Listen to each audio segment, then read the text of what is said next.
Okay, let's talk about sleep. So first of all, let's talk about how sleep is regulated. So our rhythm of sleep is called the circadian rhythm. We have a 24-hour cycle that includes our sleep and our wakefulness every single day. And it actually is closer to about the 25-hour mark for our sleep cycle. But this is called our circadian rhythm. It controls our arousal, our sleepiness, all of that.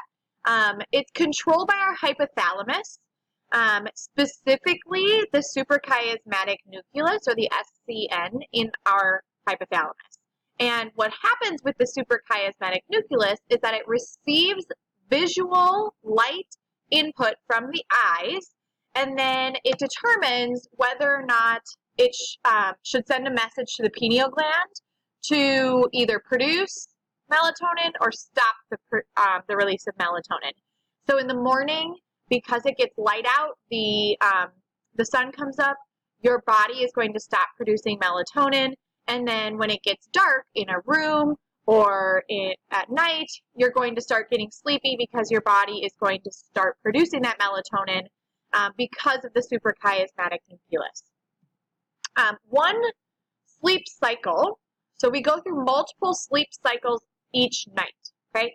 One sleep cycle lasts about 90 minutes, okay? So we start here is like our first time of our sleep cycle, right? And it goes all the way to here. And we're going to talk about each of these different stages that we are in while we are sleeping, okay? Wakefulness, obviously, here is the W. R is our REM sleep. And then N is our non-REM sleep stages. So you see we go through multiple stages throughout our sleep cycle. So let's talk about each of the stages. Stages 1 through 3 are known as NREM, non-REM sleep, or quiet sleep. Okay, so stage 1 is like when you're just falling asleep at night, or in class when you are falling asleep when the teacher's talking or when you have a break. During this time, you might experience some really crazy images or hallucinations. You might hear someone or see something. This is when you jolt awake if someone wakes you up or you feel like you're falling. Stage 2 is more relaxed. You're obviously asleep at this point. Our brain has what are called sleep spindles during this time. So there's short bursts of activity in our brain. When we're talking about this activity, it's all from EEG measurements that we would take. Remember, EEG are when we put the electrodes all over your head and measure where in your brain there's activity. And then stage 3 is our deepest sleep. It is the hardest to wake someone up from. Stage 3 only happens during the first few cycles of the night. This is where our brain is kind of shutting off. It's relaxing. It's getting a break, okay? And then we have REM sleep, or rapid eye movement. REM sleep is our deepest stage, or it's after our deepest stage, and it's often called paradoxical sleep. And this is because our brain is going to engage in really, really active situations. So our brain is almost acting as if it's awake, but our body is paralyzed. So we don't make any movements. So that's why it's called paradoxical sleep. So this is after stage 3, so after that deepest level of sleep. We then come up back to REM sleep, where our brain is very active. So it's going to look kind of like this. Okay, so here's where we are awake. Now before we get into this, I just want to clarify, this is an old diagram. Stages 3 and 4 have now been combined into just one stage. So we only have 3 non-REM stages. Okay, so 1, 2, and 3. So stages 3 and 4 here, think of those as just one thing. So this is us being awake. When we fall asleep at night, we drift to stage 1. Remember, we drift off to sleep. And then we go to stage 2, where we're now pretty calm. We have those sleep spindles. And then we drift to our lowest, our deepest sleep, stage 3. And this lasts for quite a while at the beginning of the night. Okay? After we're in that deepest sleep, we jump up to REM sleep. Notice how close REM sleep is to our awake. That's because our brain is very active. active. So this is showing how active our brain is during this time of the sleep. Okay, so then our cycle starts over. Then we go down to 2. We're going to skip stage 1 because that's like our drifting off to sleep stage. And then we're going to go down to our deepest level of sleep again. Then we're going to come up to our REM sleep. You'll notice we do briefly awaken during the night. And this is usually in the middle of REM sleep. You'll wake up during dreams usually, which is pretty common. So our stage 3, like we said, completely goes away at the end of our sleep time. Okay, so at the end of the night, our stage 3 completely goes away. Now we are just in that level 2 sleep with those sleep spindles and our REM sleep. Our REM sleep is more time spent in that brain activity. And then we wake up in the morning, usually from REM sleep, because that's just a thing that happens. We normally wake up from a dream. So how much sleep do we need? Well, we spend about a third of our life sleeping. Our genetics really do influence how much sleep we need, but most adults will sleep for about 9 to 10 hours if you just leave them be, okay, without any disturbances. Adults need less sleep than teenagers and children for obvious reasons because they're growing. Sleep deprivation, then, is the idea that you don't get the recommended amount of sleep. It's what we need to function at a base level, okay? You cannot make up sleep. So if you only sleep for 5 hours yesterday and the recommended time is 10 hours, you can't just sleep 15 hours tomorrow and like make up for that time, okay? That's not how it works. We can't get back that sleep that we have lost. So this is what happens when we are sleep deprived. We have cognitive impairment, we're irritable, right? You're crabby, we're yawning a lot. If you're severely sleep deprived, you could have hallucinations. You have a higher risk of obesity.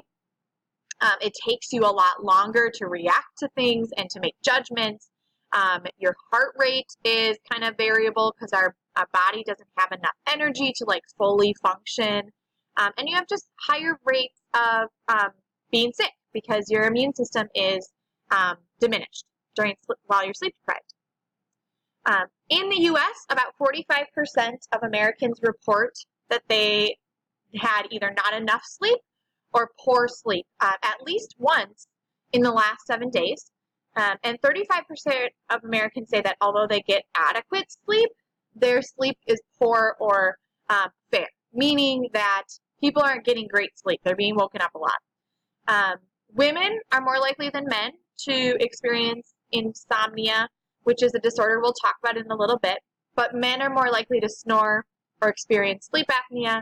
And then there's obvious correlations between poor sleep quality and your lower annual income and overall health, because you're probably not performing up to your highest standard if you don't get good sleep. Napping, one of my favorite things to do. Should we nap? Well, biologically speaking, our body is actually asking us to nap about 12 hours after the middle of our main period of sleep. So how this works is that if you sleep, or Paul sleeps from 10 to 8 p.m. or 10 p.m. to 8 a.m., that is a good night's sleep, right? He is, the middle of the night would be 3 a.m., or the middle of his sleep period would be 3 a.m. So 12 hours after that, Paul's body would actually ask him to take a nap. He would naturally want to take a nap. And a 45-minute cat nap or quick nap improves our alertness. So it actually benefits us to take a nap during the day.